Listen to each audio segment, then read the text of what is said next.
Ziveini, rumeni mwari kombe churu, ndinotoda orizivo kubva kwamuri amai vangu. Amai, kubva kwamuri baba vangu. Baba, kubva kwamuri baba vangu. Nai wedu.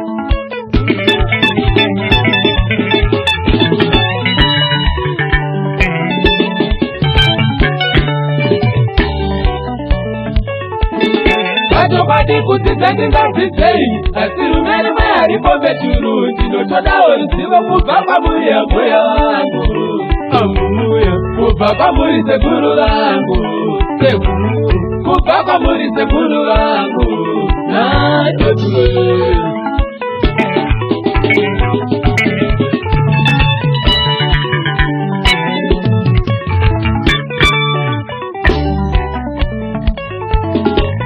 Mungu kugona ndingagone chara chimwe hachifanenda ndinotoda ruzivo kubva kwamuri mukoma vangu negoma kubva kwauri hanzvadzi yangu hanzvadzi kubva kwauri sawira vangu natetue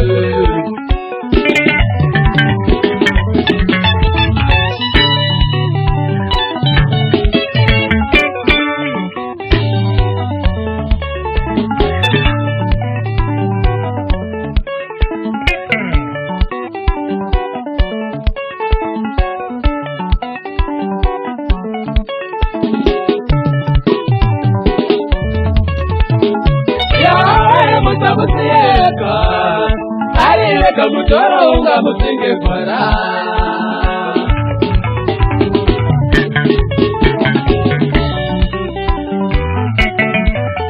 waimoyo mutete musamusiyeka arireka mutoro unga musinge kwara